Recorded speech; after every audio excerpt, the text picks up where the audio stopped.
नमस्कार।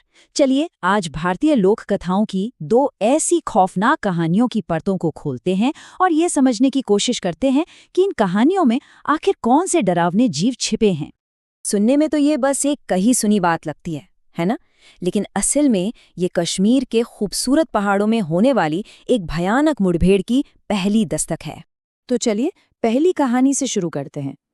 4 दोस्त हैं, नए साल का जश्न मना रहे हैं और उन्हें इस बात का जरा भी अंदाजा नहीं है कि उनकी ये रात जिंदगी की सबसे खौफनाक रात बनने वाली है। देखिए कहानी कैसे एक झटके में बदलती है। जो रात एक मासूम मजाक से शुरू हुई थी, वो देखते ही देखते जिंदा रहने की एक भयानक लड़ाई में तब्दील हो जाती है।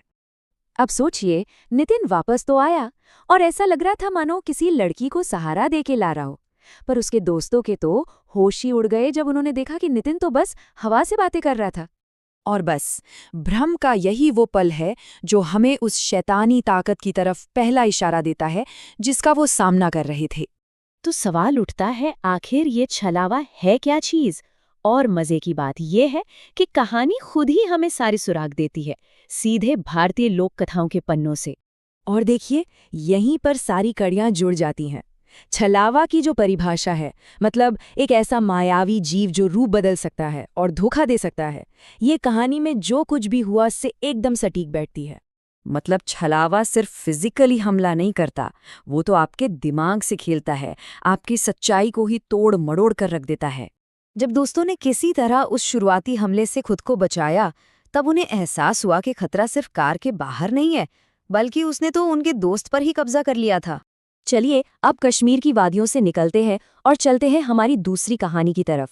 यहाँ हमारा सामना एक बिल्कुल अलग तरह की बला से होता है, एक ऐसी शैतानी ताकत जो सिर्फ धोखा नहीं देती बल्कि आपके बीच आकर आपको ही अपना शिकार बना लेती है।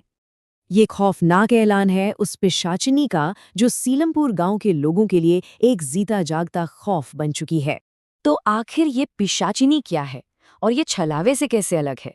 देखिए, इसके तरीके छलावे के मुकाबले कहीं ज्यादा सीधे और कहें तो जानलेवा हैं।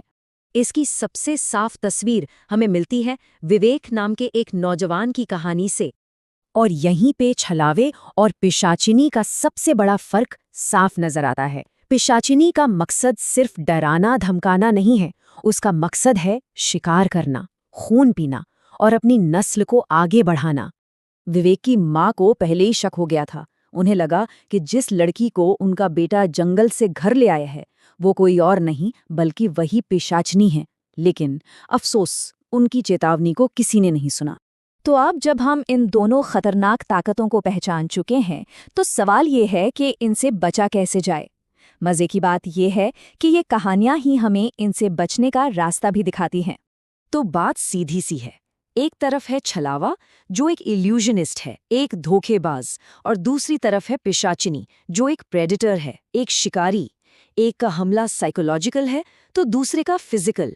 इसीलिए दोनों से बचने के तरीके भी अलग अलग हैं। तो इन लोक कथाओं में एक तरह से एक सर्वाइवल गाइड छिपी है। ये हमें बताती हैं कि इनसे बचने के लिए हमें 4 चीज़ों का सहारा लेना होगा: आग जैसे तत्व, रुद्राक्ष जैसी पवित्र चीजें, बड़ों की चेतावनी और आखिर में आध्यात्मिक शक्ति। ये सब हमें एक बड़े सवाल पर लाकर खड़ा कर देता है। आखिर ये कहानियां आज भी क्यों सुनाई जाती हैं? सीलमपुर की कहानी का अंत भी कोई हैप्पीली एवर आफ्टर नहीं है। ये अपने पीछे एक ऐसी डरावनी विरासत छोड़ जाती है जो बताती है कि बुराई का ये चक्र शायद अभी टूटा नहीं है। तो आखिर में सवाल यही बचता है कि क्या ये सिर्फ मनोरंजन के लिए बनी कहानियां हैं या फिर ये हमारी पीढ़ियों द्वारा दिए गए सर्वाइवल गाइड्स हैं जो हमें असल दुनिया के खतरों से बचाने के लिए रची गई हैं।